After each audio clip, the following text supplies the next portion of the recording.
ये सीट है महात्मा बुद्ध की नगरी बोध गया। और बोध गया जो एक इंटरनेशनल जगह है और यहाँ पर टूरिस्ट बुद्धिस्ट आते रहते हैं अलग अलग देशों से। इस सीट की इसलिए खासियत और बढ़ जाती है। फिलहाल यहाँ पर किस तरह का मुकाबला होगा? आरजेडी का तो कब्जा अभी है। क्या समीकरण आरजेडी को फिर से फेवर करेंगे या करते रहे हैं इतिहास में भी अगर हम देखें तो इस बार मुकाबला क्या है? लोजपा है, बीजेपी है, आरजेडी है, कांग्रेस है, किसके खाते में ये सीट जाने वाली है और कौन यहाँ से चुनावी मैदान में टक्कर दे सकता है एक दूसरे को? कौन यहाँ पर समीकरण किसे फेवर कर सकता है? रंजन जी, बोध गया की अपनी खासियत है, इस सीट का अपना महत्व है, लेकिन इस सीट का इतिहास क्या रहा है?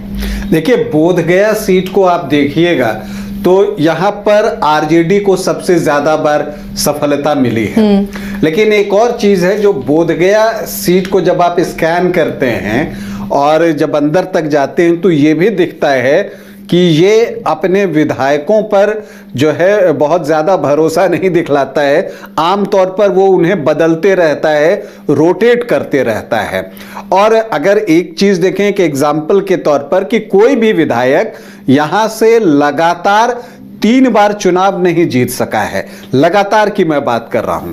और इसके अलावा तो पिछले चुनाव तक तो यह रिकॉर्ड था कि कोई भी विधायक लगातार 2 बार भी नहीं जीता है। लेकिन आरजेडी के कुमार सर्वजीत पिछली बार लगातार दूसरी बार जीतने में कामयाब हुए थे। तो एक रिकॉर्ड उन्होंने बनाया जरूर था। अब क्या इस बार वो ये रिकॉर्ड भी बना देंगे कि क्या तीसरी बार वो लगातार जीतेंगे? वैसे कुल मिलाकर कुमार सर्वजीत यहां से 3 बार जीत चुके हैं। और एक बालिक राम है, सीपीआई के उम्मीदवार हुआ करते थे, वो भी यहां से 3 बार चुनाव जीतने में सफल रहे हैं। बोध गया एक महत्वपूर्ण स्थान है, न सिर्फ पूरे बिहार में बल्कि भारत और अंतर्राष्ट्रीय मान्यता प्राप्त है बोध गया को। और इसको यूनेस्को द्वारा जो है विश्व विरासत स्थल भी घोषित किया गया है महाबोधि मंदिर के लिए यहाँ पर। और यहीं पर बोधि वृक्ष के नीचे तपस्या कर रहे भगवान बुद्ध को ज्ञान की प्राप्ति भी हुई थी। देखिए, अब इस सीट पर जो आंकड़े आप देखते हैं तो वो बहुत इंटरेस्टिंग आपको दिखेंगे। अगर आप यहां पर देखिए तो जो 18 चुनाव हुए हैं, जो कुछ एक उपचुनाव हैं उनको मिलाकर, तो उसमें आरजेडी 5 बार इस सीट को जीतने में सफल रहा है। सीपीआई को 3 बार इस सीट पर सफलता मिली है। बीजेपी 2 बार इस सीट को जीतने में कामयाब हुई है। तो कांग्रेस को भी 2 बार ही सफलता मिली है। इसके अलावा एलजेपी है, लोकदल है, जनता पार्टी है, जनसंघ है, स्वतंत्र पार्टी है और निर्दलीय भी है। तो जैसा मैंने कहा कि ये बराबर जो है अपने विधायक बदलता रहा है, इसीलिए आपको इतनी पार्टियों के नाम जो है वो लेने पड़ रहे हैं, क्योंकि वो इस तरह से चुनाव जीतते रहे हैं। 1957 में कांग्रेस की शांति देवी यहाँ की पहली विधायक बनी बोध गया की। लेकिन अगर हम पिछले 3 चुनावों की बात करें, 2010, 2015 और 2020, उससे पहले आपको बता दूं कि 2009 में यहां पर उपचुनाव हुआ था, क्योंकि तब हरि मांझी जो कि यहां से विधायक थे, वो लोकसभा का चुनाव बीजेपी के टिकट पर चुनाव जीत लिया था उन्होंने। तो एक उपचुनाव 2009 में हुआ था और तब भी कुमार सर्वजीत यहां से जीतने में सफल रहे थे। 2010 में जो है कुमार सर्वजीत एलजेपी के टिकट पर चुनावी मैदान में उतरे। दिलचस्प यह है कि जो 2009 का उन्होंने उपचुनाव जीता था वो भी एलजेपी के टिकट पर ही उन्होंने जो है वो चुनाव जीता था। तो 2010 में फिर से वो एलजेपी के टिकट पर चुनावी मैदान में उतरे और बीजेपी ने यहां से श्यामदेव पासवान को अपना उम्मीदवार बनाया था। और श्यामदेव पासवान ने कुमार सर्वजीत को 11,213 वोटों से पराजित किया। श्यामदेव पासवान को 54,160 वोट मिले, मतलब कि 44.5% वोट। और एलजेपी से चुनाव लड़ रहे कुमार सर्वजीत को 42,947 वोट मिले, मतलब कि 35.2% वोट। फिर आता है 2015, उस समय महागठबंधन था। तो कुमार सर्वजीत आरजेडी की तरफ से चुनावी मैदान में उतरे और उन्होंने एक बड़ी जीत दर्ज की, 30,400 73 वोटों की।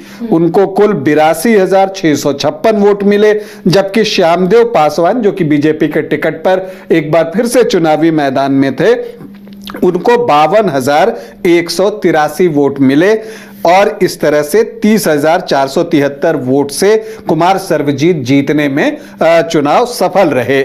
इसके बाद 2020 आता है, तब कुमार सर्वजीत एक बार फिर से जो है आरजेडी के टिकट पर चुनावी मैदान में उतरते हैं और फिर से बोधगया में लालटेन जलाने में सफल रहते हैं। हालांकि जीत का मार्जिन जो कि पिछले चुनाव में 30,500 के आसपास था, वो घटकर 4,708 आ जाता है, मतलब कि मुकाबला करीबी हो जाता है। और बीजेपी ने भी यहां से अपना प्रत्याशी जो है वो बदल दिया था, हरि मांझी को चुनावी मैदान में उतारा था। वो 76,218 वोट लाते हैं, कुमार सर्वजीत को 80,926 वोट आते हैं और जीत उनको मिलती है 4,708 वोटों की। आरएलएसपी ने अजय पासवान को चुनावी मैदान में उतारा था, उन्होंने 9,311 वोट लाए और मुझे लगता है कि उन्होंने जो है आरएलएसपी के कैंडिडेट ने बीजेपी से ज्यादा कुमार सर्वजीत को नुकसान पहुंचाया। शायद इस वजह से भी मार्जिन जो है वो उनका नीचे आया है। कुमार सर्वजीत इस बार फिर से आरजेडी के उम्मीदवार होंगे, इसमें शायद ही किसी को संदेह हो, क्योंकि जब अभी नीतीश कुमार और आरजेडी ने मिलकर जब सरकार बनाई थी तो उस सरकार में जो है कृषि मंत्री बने थे कुमार सर्वजीत और इसके अलावा पर्यटन मंत्री भी रहे कुछ दिनों तक। तो उनका कद है अपनी पार्टी में, अपने आला कमान के लालू प्रसाद यादव, तेजस्वी यादव के करीब हैं, तो टिकट उनको मिलेगा ये मानकर चलिए। लेकिन एनडीए से जो है टिकट किसको मिलेगा ये एक बड़ा सवाल है, क्योंकि देखिए यहां पर ये चीज देखने में आता है कि मांझी वोटर्स की संख्या जो है वो बहुत अच्छी है। केवल आप मांझी सरनेम देखिएगा तो 8.5-9% के आसपास मांझी सरनेम यहां पर दिखता है। तो ऐसे में जो जीतन राम मांझी हैं वो भी चाहेंगे कि उनको यहां से टिकट मिल जाए और अगर उनकी पार्टी चुनाव लड़ती है, क्योंकि जो सर्वजीत हैं कुमार सर्वजीत वो पासवान हैं और यहां पर मांझी वोटर्स की संख्या एक अच्छी है। तो और ये भी सुनने में आ रहा है कि जो जीतन कुमार मांझी हैं वो अपने बेटे प्रवीण मांझी को यहां से चुनाव लड़ाना चाहते हैं। वो चाहते हैं कि इस बार उन्हें भी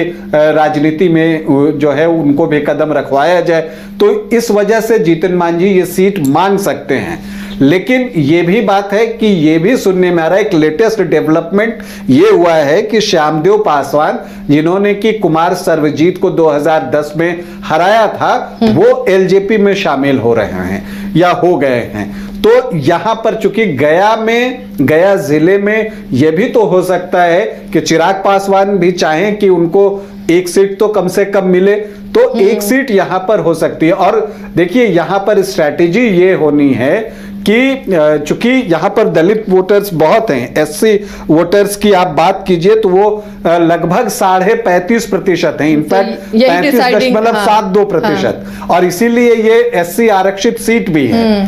तो यहां पर अब ये हो सकता है कि चूंकि सर्वजीत भी पासवान है, तो अगर चिराग पासवान की पार्टी से कोई उम्मीदवार यहां पर उतर जाता है तो होगा क्या कि पासवान के वोटों में बंटवारा होगा और जीतन राम मांझी के नाम पर मांझी वोटर्स अगर भी जो है वो चिराग पासवान के उम्मीदवार की तरफ ही आ जाते हैं, तब ऐसी परिस्थिति में एनडीए के लिए राह आसान हो सकती है। लेकिन उससे पहले बड़ा सवाल यह है कि क्या बीजेपी ये सीट छोड़ देगा, क्योंकि बीजेपी यहां से चुनाव जीतता रहा है, 2 बार उसने चुनाव जीता है, 2005 में भी जीता है और फिर 2010 में भी उन्होंने चुनाव जीता है और पिछले 2 बार से वो मुकाबले में है और पिछला चुनाव एक करीबी मुकाबले में बीजेपी यहां से हारी है सिर्फ 4,708 वोटों से। तो ऐसी परिस्थिति में क्या बीजेपी ये सीट छोड़ देगी,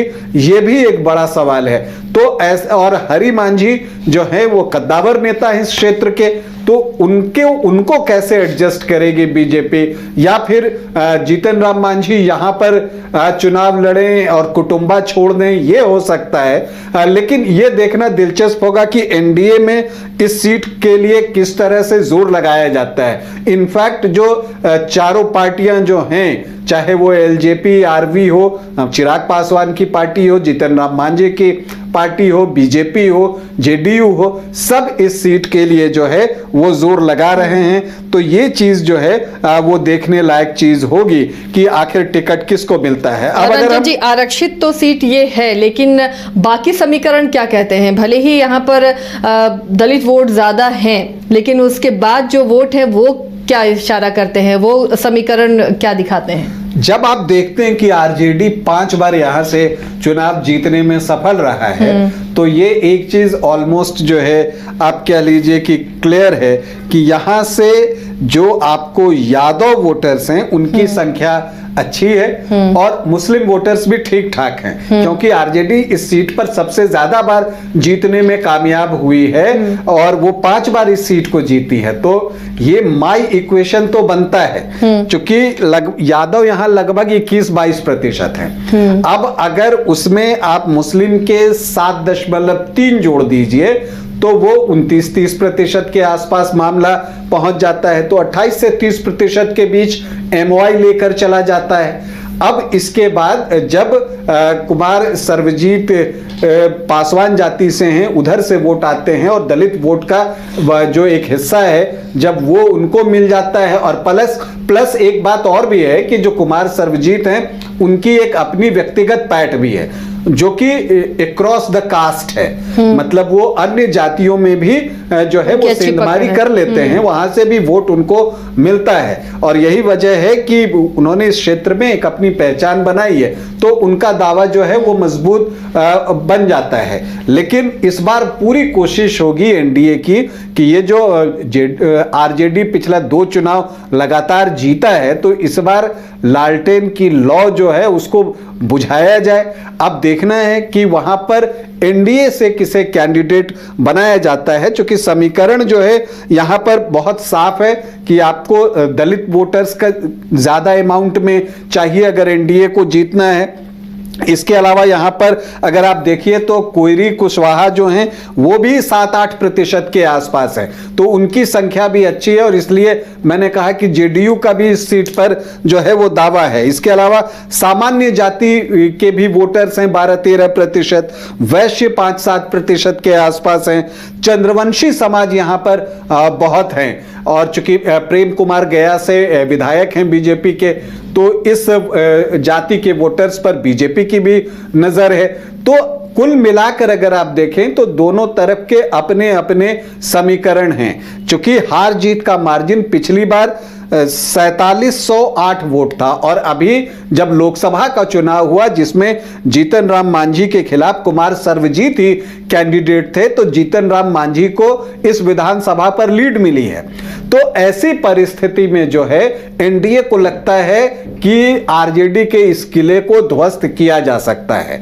तो समीकरण दोनों तरफ से सद रहे हैं। 2 बातें हैं कि अगर यहां पर कुमार सर्वजीत चुनावी मैदान में उतरते हैं तो सामने कोई मांझी कैंडिडेट दिया जाए ताकि ज्यादा संख्या उनकी है और वहां से वोट लाया जाए। और एक सोच ये है कि पासवान के सामने पासवान कैंडिडेट ही दिया जाए, और अगर वो पासवान कैंडिडेट एलजेपी से हो तो चूंकि चिराग पासवान के साथ रामविलास पासवान की लेगेसी है, तो पासवान वोटर्स उधर की ओर शिफ्ट हो सकते हैं। जीतन राम मांझी के नाम पर मांझी वोटर्स उनको मिल सकता है, और फिर जो बाकी कॉम्बिनेशन है जेडीयू के जो कोर वोटर्स हैं कुर्मी कोयरी, उनका वोट आ जाए, सामान्य जाति के वोट आ जाए, तो फिर एनडीए के लिए भी एक अवसर बन सकता है। तो एक रोचक है यहाँ का समीकरण, बहुत सारा अभी है कि अगर ऐसा हो जाए तो वैसा हो सकता है, वैसा हो जाए तो ऐसा हो सकता है। लेकिन हमें अभी थोड़ी प्रतीक्षा करनी होगी, एक बार कैंडिडेट का अनाउंसमेंट हो जाए। देखिए आरजेडी से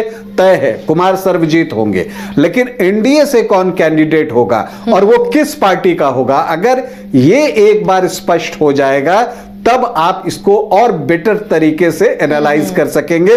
फिलहाल लगता तो यही है कि बोधगया में भी मुकाबला रोचक होगा। चलिए, तो ये बोध गया का इतिहास और मुकाबला जिसे हम स्कैन कर रहे थे इस सीट को, अब नजरें टिकी हैं कि एनडीए से यहाँ कैंडिडेट कौन होगा और किससे एनडीए यहाँ पर सीट देने वाली है। क्या वो मांझी की पार्टी हमसे होगा या फिर एलजेपी से होगा या फिर बीजेपी से होगा, इस पर नजरें हमारी बनी रहेंगी।